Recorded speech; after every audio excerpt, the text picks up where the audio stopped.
Hello, dear learners of class 6. Today I am here with Millennium Science book and chapter number 2, that is component of food. So, in this chapter, I will explain you about the components of food, which is your second chapter of Millennium book. This is for class 6. So, in this chapter we are going to cover following topics. इस chapter में हम ये सारे topics cover करेंगे. पहला topic होगा आपका nutrients in food, then carbohydrates, fats, proteins, vitamins, minerals, roughage and water, balance diet and deficiency diseases. अब ये सब पढ़ने के बाद आपको क्या पता चलेगा कि न्यूट्रिएंट्स क्या होते हैं, उनका रोल क्या होता है. इतने सारे न्यूट्रिएंट्स जब आप पढ़ेंगे तो उनका रोल क्या है आपकी बॉडी में. इसके बाद आपको वाटर और रफेज एक अच्छे अमाउंट में क्यों लेना चाहिए, then why you should take balance diet, आपको बैलेंस डाइट क्यों लेना है, देन और उसके बाद आपको पता चलेगा कि डेफिशिएंसी डिसीजेस क्या होती है और कितने टाइप्स की होती हैं और उसको हम प्रिवेंट कैसे कर सकते हैं. So students, are you ready to learn? Okay, so you can look here on the picture. What is this? This is food. Food में क्या होते हैं? न्यूट्रिएंट्स. ये न्यूट्रिएंट्स क्या करते हैं बच्चे? हमारी बॉडी को हेल्दी रखने में हेल्प करते हैं, राइट. अब हम यहाँ पढ़ते हैं न्यूट्रिएंट्स होते क्या हैं, है ना. न्यूट्रिएंट्स क्या होंगे? न्यूट्रिएंट्स ऐसे सब्सटेंस हैं. क्या होते हैं न्यूट्रिएंट्स? ऐसे सब्सटेंस हैं जो कि असेंशियल है हमारी बॉडी की ग्रोथ के लिए, डेवलपमेंट के लिए, फंक्शन एंड मेंटेनेंस के लिए, ठीक है. और न्यूट्रिएंट्स जो हैं हमारी बॉडी को डिसीज फ्री भी रखते हैं. और दूसरे वर्ड्स में हम इनको क्या बोल सकते हैं कि फूड जो है वो किसका सोर्स है? न्यूट्रिएंट्स का सोर्स है, राइट. न्यूट्रिएंट मैंने आपको क्या बताया? ऐसे असेंशियल या vital, vital means important, essential और वाइटल सब्सटेंस हैं जो आपके फूड में प्रेजेंट हैं, जो आपको एक अच्छी ग्रोथ और डेवलपमेंट देने में काम आते हैं, ठीक है. अब ये जो न्यूट्रिएंट्स हैं ये डिफरेंट टाइप्स के होते हैं, ठीक है. यहाँ देखो आपके न्यूट्रिएंट्स कौन कौन से प्रेजेंट होते हैं फूड में? Carbohydrates, fats, protein, vitamins, minerals. इसके अलावा और क्या प्रेजेंट होता है? वाटर एंड रफ एज, ठीक है. वाटर एंड रफ एज, ठीक है स्टूडेंट्स. इतना आपको समझ आया? कितने टाइप के न्यूट्रिएंट्स हैं हमारे पास? कार्बोहाइड्रेट, फैट्स, प्रोटीन, विटामिन और मिनरल की एक कैटेगरी है और वाटर और रफ एज. तो हमारे पास 5 टाइप्स के न्यूट्रिएंट्स प्रेजेंट है, ठीक है. अब यहाँ देखिए nutrients in food. So nutrients जो हैं वो मेजरली प्रेजेंट होते हैं फूड में, जैसे कि बताया आपको carbohydrate, protein, fat, vitamin and minerals. जितना भी खाना हम खाते हैं उन सब में ये होता ही है, ठीक है. कुछ फूड जो है वो रिच होते हैं एक न्यूट्रिएंट में और कुछ फूड जो है वो रिच होते हैं किसमें? 2 या 2 से ज़्यादा न्यूट्रिएंट में. और किसी किसी फूड में उन न्यूट्रिएंट्स की कमी भी हो सकती है. जैसे कि एग्जाम्पल के लिए क्या दिया है? वीट और राइस. वीट और राइस में क्या होगा? सफिशिएंट अमाउंट में कार्बोहाइड्रेट प्रेजेंट है और प्रोटीन और विटामिन उतने प्रेजेंट नहीं है. लेकिन अगर हम मिल्क की बात करते हैं तो मिल्क जो है वो क्या है? एक रिच सोर्स है किसका? बहुत सारे न्यूट्रिएंट्स का, ठीक है. और वो बहुत सारे न्यूट्रिएंट्स में मेनली क्या इंक्लूडेड है? प्रोटीन और मिनरल्स इंक्लूडेड है. फिर यहाँ पे इम्पॉर्टेंट हो जाता है, इसी बात को आप समझिए कि यहाँ पे इम्पॉर्टेंट हो जाता है आपके लिए कि आप कंज्यूम करें वैरायटी ऑफ फूड आइटम्स, जिससे कि आपकी बॉडी को वो सारे न्यूट्रिएंट्स मिल सके एक राइट अमाउंट में, ठीक है. इतनी बात समझ आ गई? Okay, moving to the next. अब हम बात करते हैं किसकी? कार्बोहाइड्रेट्स की. तो कार्बोहाइड्रेट क्या है? कार्बोहाइड्रेट इज न्यूट्रिएंट जिसको हम बोलते हैं एनर्जी गिविंग फूड. कार्बोहाइड्रेट कौन सा फूड होता है? एनर्जी गिविंग फूड होता है, यानी कि ये क्या करेगा? हमारी बॉडी में एनर्जी को सप्लाई करेगा। अब क्योंकि कार्बोहाइड्रेट एनर्जी का सोर्स है, तो ये किस में प्रेजेंट होता है? शुगर, स्टार्च, ग्लूकोज में। अब ह्यूमन बीइंग्स जो हैं बच्चे, वो क्या करते हैं? डाइजेस्ट कर लेते हैं शुगर और स्टार्च को, लेकिन सेलुलोज को वो डाइजेस्ट नहीं कर सकते। देखो यहाँ पे कार्बोहाइड्रेट्स, शुगर और स्टार्च वाला जो कार्बोहाइड्रेट है वो ह्यूमंस डाइजेस्ट कर लेते हैं। वहीं अगर हम एनिमल्स की बात करें, कौन से एनिमल्स?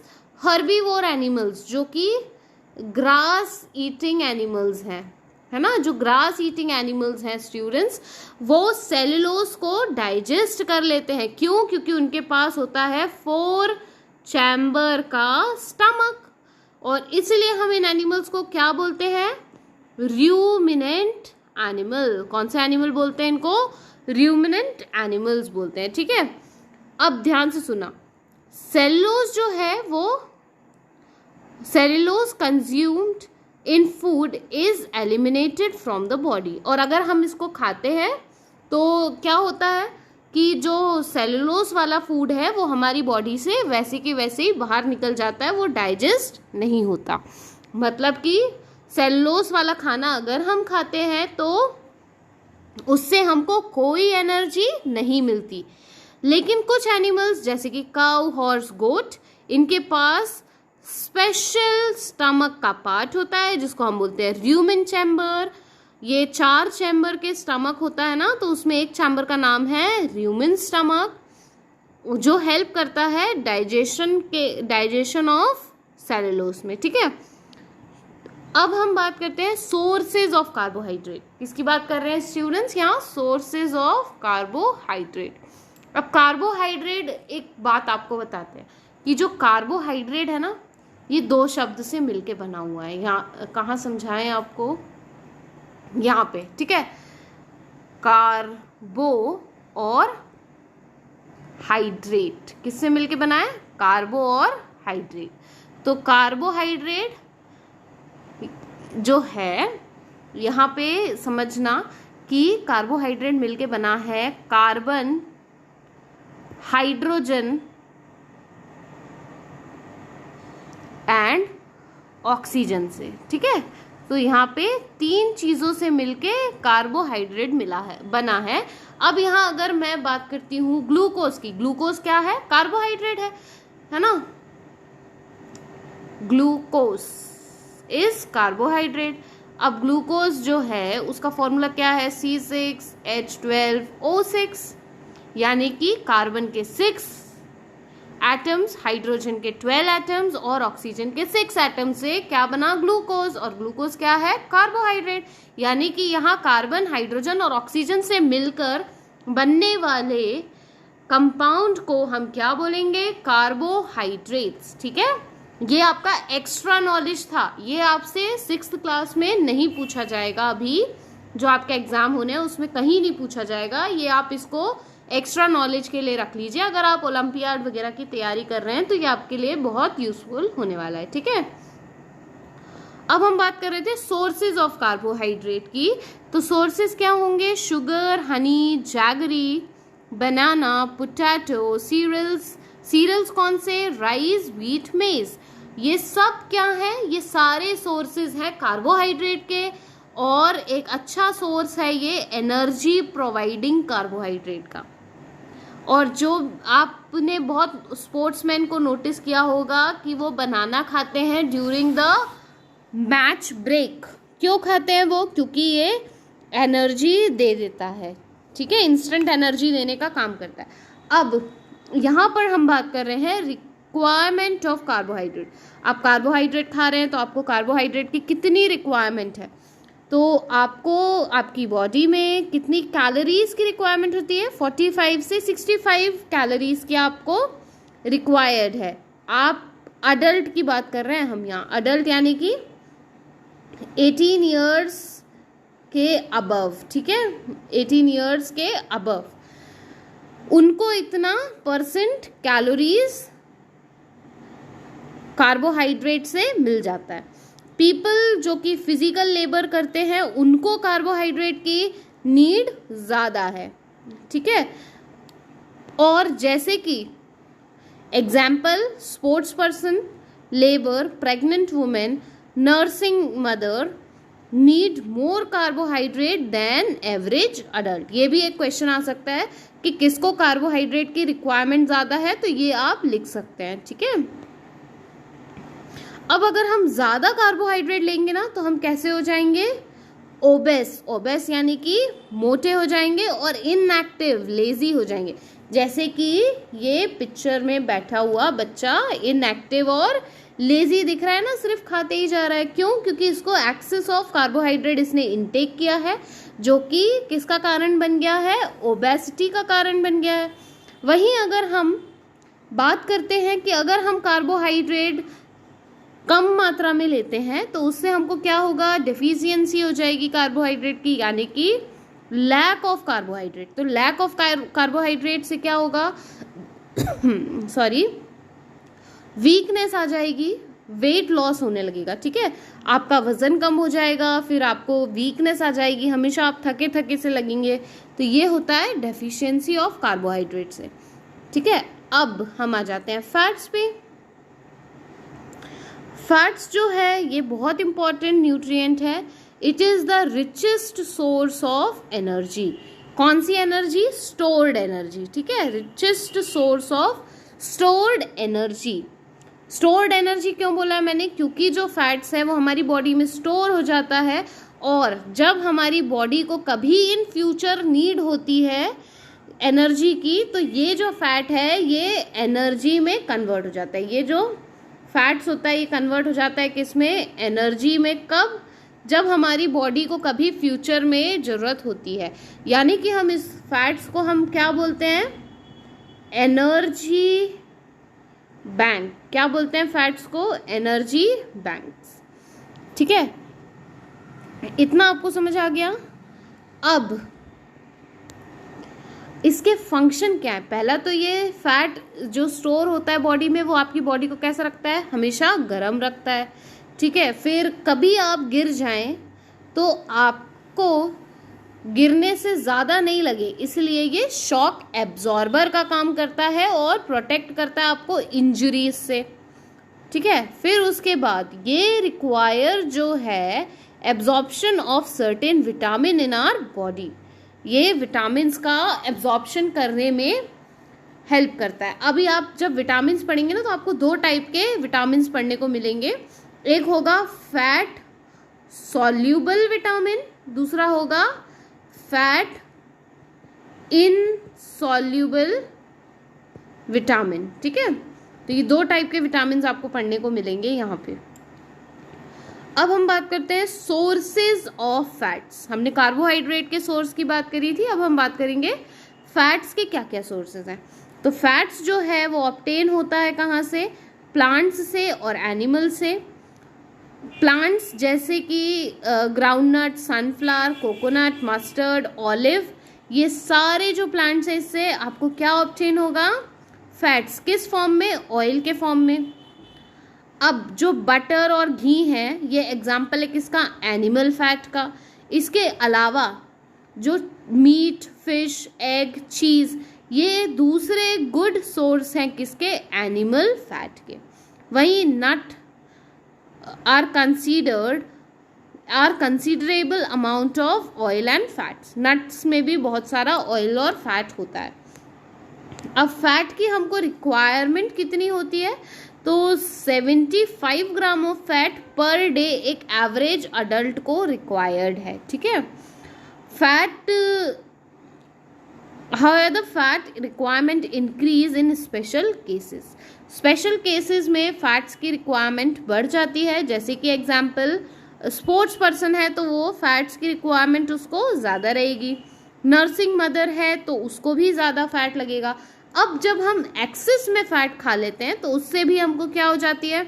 ओबेसिटी हो जाती है। फिर क्या होता है बेटा? फैट जो है आपकी इनर लाइनिंग जो होती है ना ब्लड वेसल की, देखो यहाँ पे आपको दिखाते हैं, ये जो इनर लाइनिंग दिख रही है, इनर लाइनिंग यानी कि अंदर की जो परत होती है ना, इसमें ये देखो फैट ऐसे जमने लगता है। तो जब ये फैट जम जाता है ना तो यहाँ वेसल्स से क्या होता है? ब्लड का फ्लो होता है।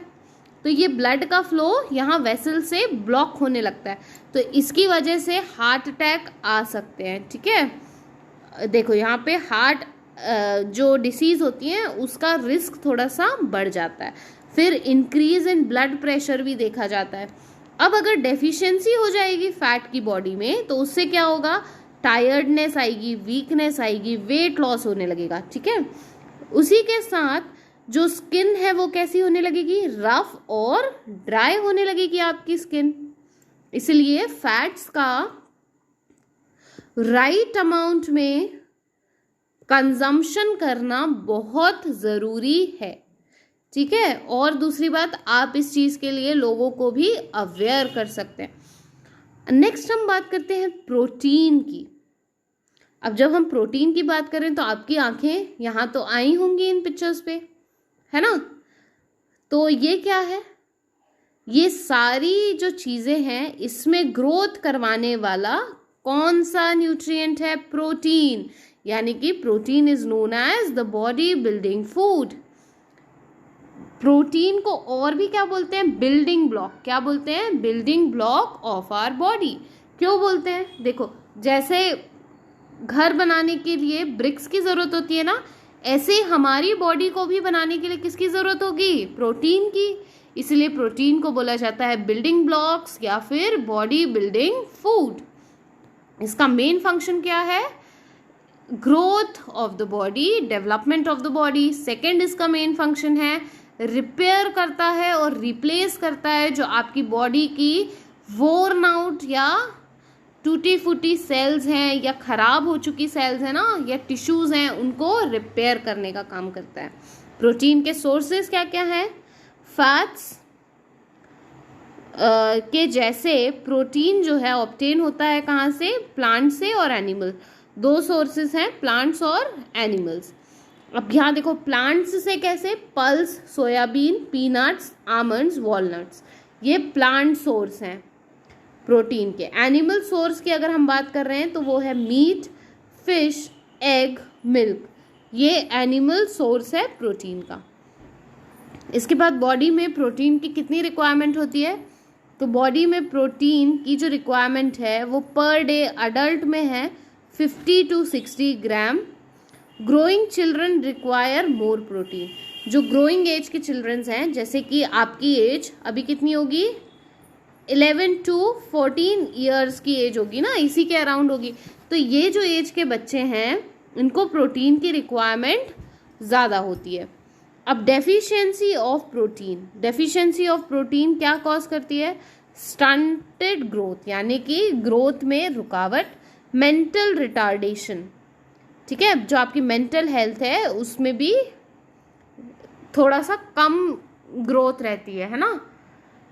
देन अडल्ट्स में अगर प्रोटीन की डेफिशिएंसी होती है तो ये जो है रिजल्ट करता है ड्राई और रफ हेयर में, pre mature greying and falling of hairs, unhealthy skin and other problems. Now moving to the next, that is vitamin. Vitamin जो है बहुत ही स्मॉल अमाउंट में रिक्वायर्ड है। ठीक है, असेंशियल है ये प्रॉपर फंक्शनिंग ऑफ बॉडी के लिए। विटामिन और मिनरल जो है उनको हम बोलते हैं प्रोटेक्टिव फूड। कौन सा फूड बोलेंगे उनको, प्रोटेक्टिव फूड, क्योंकि ये आपकी बॉडी को प्रोटेक्ट करते हैं किनसे, डिसीजेस से, हार्मफुल डिसीजेस से। अब इनका मेन फंक्शन क्या है, प्रोटीन, विटामिन्स और मिनरल्स का, ये प्रोटेक्ट करते हैं आपकी बॉडी को अगेंस्ट द डिसीजेस। इसके बाद हेल्प करते हैं आपकी आईज, बोन्स, टीथ और गम हेल्थ को मेंटेन करने में। अब डेफिशिएंसी अगर विटामिन की हो जाएगी तो वो रिजल्ट करेगा बहुत सारी डिसीजेस में। तो अब यहाँ पे हम पढ़ेंगे कौन कौन सी डिसीजेस हैं। उसके पहले जो विटामिन बी है, बहुत सारे विटामिन होते हैं, विटामिन ए, विटामिन बी, ये देखो यहाँ पे दिया हुआ है, vitamin A, vitamin B complex, vitamin C, vitamin D, vitamin E, vitamin K. इनमें से कुछ विटामिन जो हैं वो कैसे हैं, फैट सॉल्युबल है और कुछ जो हैं वो फैट इनसॉल्युबल हैं। तो विटामिन बी एक ऐसा विटामिन है जिसको डिवाइड किया गया है vitamin B1, B2, B3, B5, B6, B7, B9 और B12 में. But it was found in later research that it comprises of 8 chemical distinct vitamin.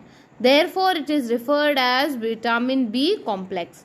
Vitamin B को हम क्या बोलते हैं? Vitamin B complex.